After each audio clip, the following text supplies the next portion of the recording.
And if you read the manual, you will know that it is nothing but contraceptives and abortion services. For example, Kit 1, kasi hindi na-explain sa bill, kasi nandun sa separate manual, no? For example, Kit 1 is condom kit. It says, make condoms visible and available even when people object. So, mantakin nyo yan. Kahit ayaw natin, mandatory.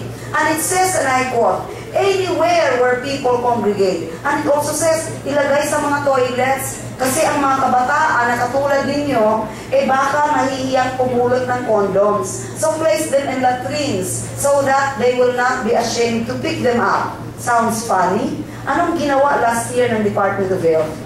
They distributed condoms together with flowers in Dangwa on Valentine's Day. Last February 14, Risa Hontiveros Barakel, together with Akbayan Party List representative, nag-distribute ng condoms in a mall.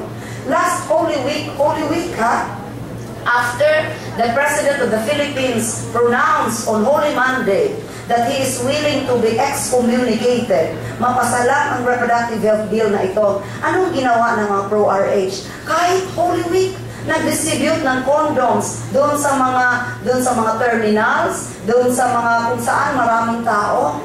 What are they trying to tell us? Why should you be contented with just flowers? Why don't you go all the way, have sex with your boyfriend or girlfriend? Here, you use condoms. In a little while, I will tell you about the truth about condoms. So kung makikita ninyo ang contents ng MISP, post-rape kit, oral and injectable contraception kit, sexually transmitted infection kit, IUD kit, nandyan pa. Management of complications of abortion, vacuum extraction for delivery or the MVA, they are all about abortion. So sino nagsasabi that the RH bill is not about abortion? And there are more instructions in the MISP manual. It says, emergency contraception should be made available to women and girls to avoid unintended pregnancy. Do you know what is emergency contraception? Yes. Or morning after pill? They are abortifacients. Yes, yes. Emergency contraception is what you take after having sex to prevent the sperm from reaching the egg. So you use it before conception. So emergency contraception, wait lang. I'm just going to. So emergency contraception actually prevents making babies. So ano bang tawag pag nagsama yung sperm at egg? Conception. So ano yung pangontra nun?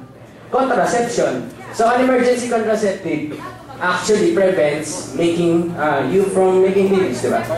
Darius, sit down still, because in a little while I will show you that it doesn't prevent conception but implantation. Kaya nga ang mga pro-RH sa RH bill, sa explanatory note, sinasabing this bill protects the life of the unborn from implantation. In a little while, I will tell you the difference between conception and implantation. So you see, they have even reached here, kay Darius, no? Paniwala siya that they are not abortifacients. Let me finish my talk, Darius, kasi 1 hour lang ako sa inyo.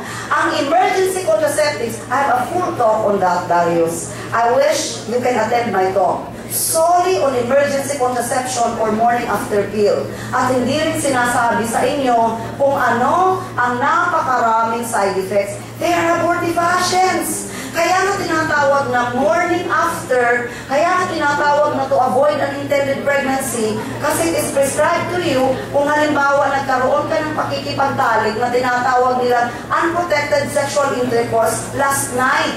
Kasi kung meron mang baby na buo doon sa pakikipagtalik mo, kaya tinawag na morning after, ay papatayin sa pamamagitan ng morning after pill na ito. So Darius, I am so glad you are here. Because it is so, talagang kitang-kita ko how you have been deceived by the pro-RH. Okay, let me finish. Saan yung order?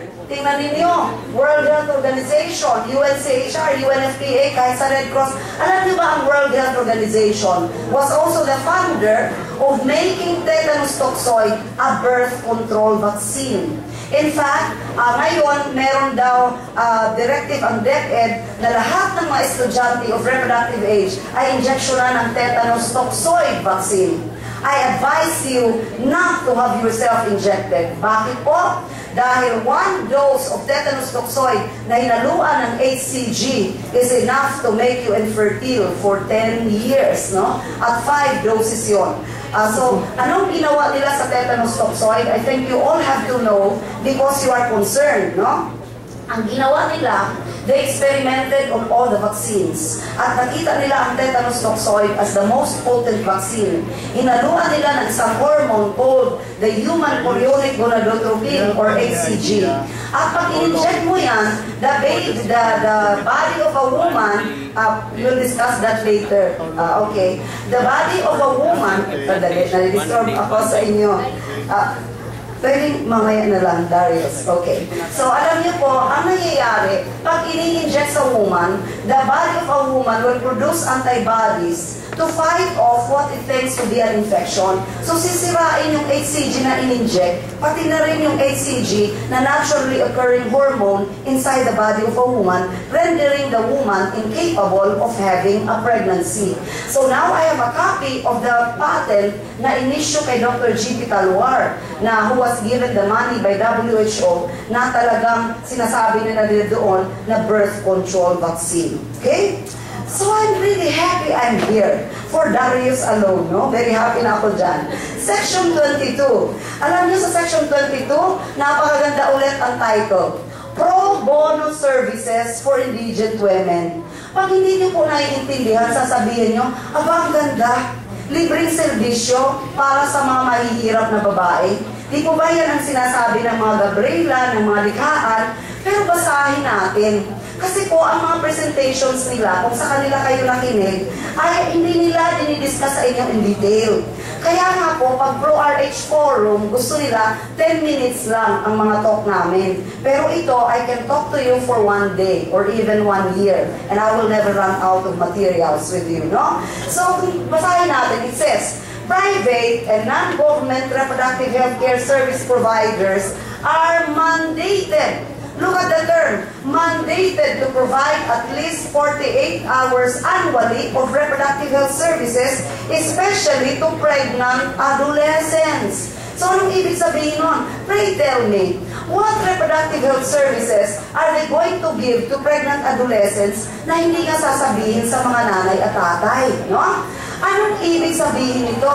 Lahat ng mga health workers, do we have nursing students here or other health courses? Alam nyo, kung mapasa ang bill na ito, this bill casts aside the conscience rights of medical providers and it dilutes the healing and life-saving objective of the medical profession.